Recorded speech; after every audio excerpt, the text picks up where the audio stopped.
Noah and Mrs. Wilson had stayed up last night, carefully planning this whole thing. Today, he'd even brought in the more respected members of the Wilson family, staging a kind of family trial. It was part temptation, part threat. The goal was to get Jacob to hand over the villa willingly, and if he wouldn't do it on his own, they'd force him.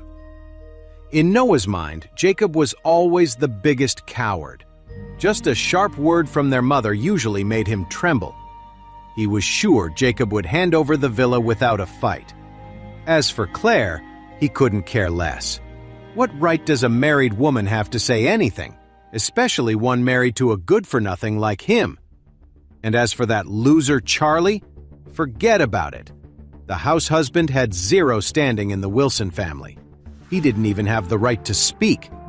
If they told him to hand over the villa, he was expected to do it, no questions asked.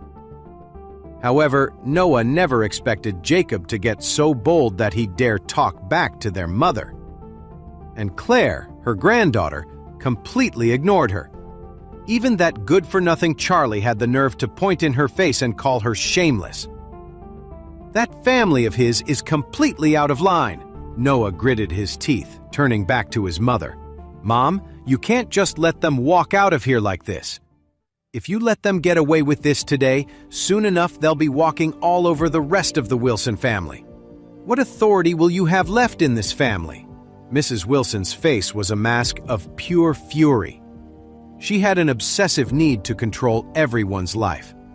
After her husband died, she kept the entire Wilson family under her thumb and wouldn't let anyone challenge her power.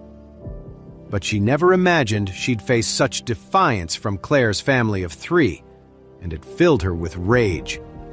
She roared hysterically, "It's a disgrace that the Wilson family produced a branch like yours. You are all part of my family, and as long as I am alive, you will listen to me." With that, Mrs. Wilson shouted, "Lock the doors! It's time for some family discipline." She had absolute authority in the Wilson family, and Jacob, who was usually so submissive, had dared to defy her today. His daughter and even his son-in-law were completely ignoring her. She couldn't believe Jacob had raised such a disrespectful child. If they weren't severely punished today, what would become of her authority as head of the family? Besides, if they were allowed to just walk away, how could she get her hands on the Thompson estate? She had lived her whole life and never dreamed she would get to live in a villa like that. Now that it belonged to her son's family, she was determined to take it and enjoy it for herself. Therefore, no matter what, they had to be forced to surrender the villa. Even if they left the Wilson family, the villa had to stay. At her command, a group of bodyguards and hired hands immediately surrounded the 3 of them. Charlie stood in the courtyard of the old mansion, his presence commanding. He glared at the bodyguards and shouted, "Whoever takes another step forward will regret it." "You piece of trash! You think you're tough here?" one of the bodyguards yelled, lunging at Charlie with an eyebrow stick. Charlie's eyes were like ice. He snatched the eyebrow stick from the man's hand and, with a flick of his wrist, struck the man's leg. The bodyguard felt a sharp, cracking pain in the back of his knee. His leg buckled, and he collapsed to the ground in front of Charlie, his leg clearly broken. Charlie didn't even glance down at him. With a simple squeeze, he snapped the eyebrow stick in 2 with a sharp crack. He then tossed the broken pieces to the ground. Everyone in the yard was shocked. The stick was made from solid golden oak, which is incredibly tough. Even 2 strong men would have a hard time breaking it. But in Charlie's hands, it snapped like a dry twig. It was that easy. After studying the mystic texts, Charlie's strength had grown immensely. These bodyguards were no match for him. Seeing Charlie in action, Jacob breathed a sigh of relief. He never expected his son-in-law to be so capable. It looked like he and his daughter were going to get out of the Wilson family's house safely after all. The bodyguards at the old house were all hired by Noah. They were his guys. Seeing how strong Charlie was, they all started to get nervous. Noah Wilson gritted his teeth. "Charlie, I didn't realize you knew some amateur hour martial arts, but let's see how you handle all of us at once. Get him! Yeah, let's get him! Finish him!" Harold chimed in, his face twisted with anger. He'd lost to Charlie before and was itching for payback. The group of bodyguards got the order and charged at Charlie. Charlie didn't even flinch. As the first few guards rushed him, he spun into a roundhouse kick, sending 2 of them flying. Then, with a blur of quick punches, he dropped the next guard who came at him. Claire, standing behind him, was in shock. She had no idea the man she lived with every day was this good at fighting. Seeing the shocked look on his daughter's face, Jacob quickly explained, "Claire, when you're at work, Charlie stays home and follows those martial arts workout videos on TV." "He practices martial arts?" Claire asked, completely stunned. Jacob said, "He knows a lot. Remember when Christian Knox asked him for help?" Watching Charlie fight off the bodyguards, Jacob felt a pang of guilt. The Wilson family had always looked down on Charlie, treating him like a live-in maid. But Charlie was still a man with his own pride. What man would be happy just cooking and cleaning his whole life? It felt like the family had really done him wrong. Meanwhile, Charlie was taking down one bodyguard after another, completely fearless. The courtyard was a total mess. Wendy and Mrs. Wilson had already run inside to hide, leaving only the men in the courtyard. Harold watched from the side, looking furious. He never imagined Charlie was this skilled. Seeing Charlie getting the upper hand, Harold gritted his teeth.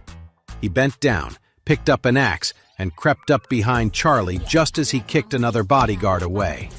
He swung the axe right at Charlie's head. "Charlie, look out!" Claire screamed, seeing the glint of the axe. "Damn you, you worthless loser! I'm going to kill you!" Harold roared, all his old anger and new frustration boiling over as he swung the axe with all his might. Jacob was so scared that his legs went weak and he nearly collapsed. He was trying to kill Charlie. The axe blade flashed. Just as the axe was about to hit, Charlie suddenly shot his hand up. He caught the axe blade between 2 fingers and slowly turned his head to stare coldly at Harold. Harold was stunned. He pulled with all his might, trying to wrench the axe free, but Charlie's 2 fingers were like a steel vice. No matter how hard Harold pulled, the axe wouldn't budge an inch. Cold sweat dripped down Harold's forehead. He roared, "You loser! Let me go!" Charlie stared at him and sneered. "Harold, you're such an idiot. You can't even hit someone properly. You're pathetic." "You're just going to stand there and watch Harold try to kill him?" Jacob finally snapped, roaring with anger as he saw Harold swinging the axe at Charlie. But Mrs. Wilson, sitting in her chair, and Noah standing on the steps, didn't move a muscle. They didn't even blink.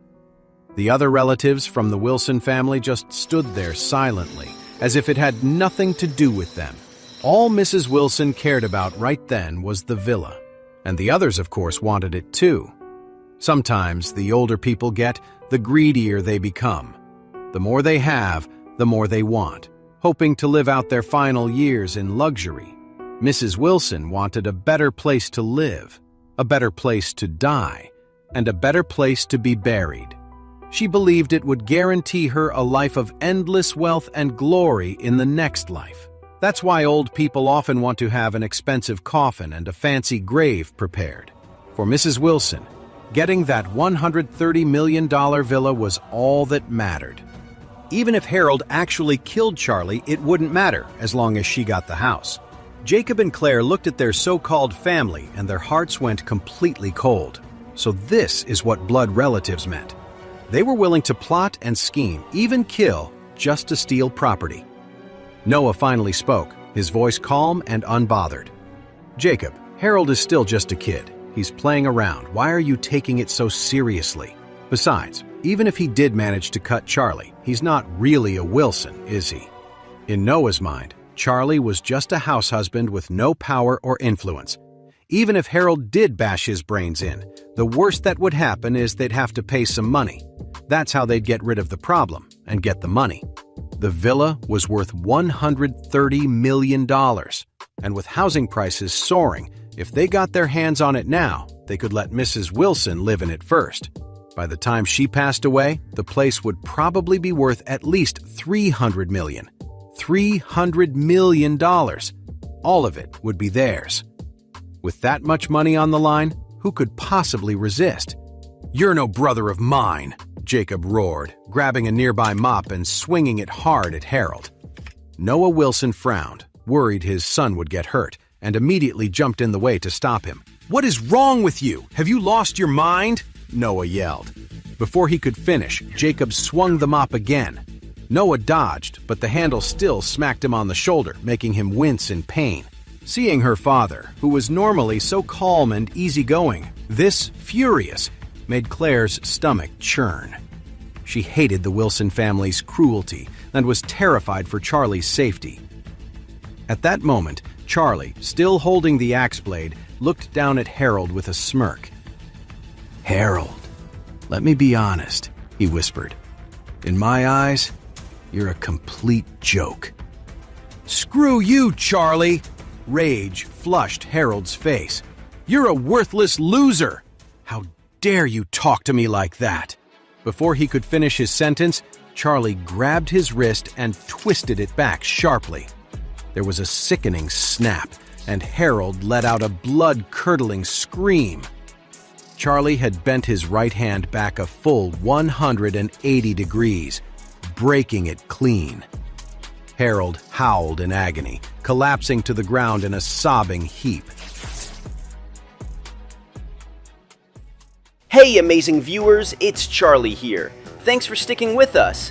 By the time of the release of this video, only 11% of our viewers have joined the party by subscribing, and 89% of you might miss out on our next mind-blowing video. So what are you waiting for? Hit that subscribe button and join the exclusive club.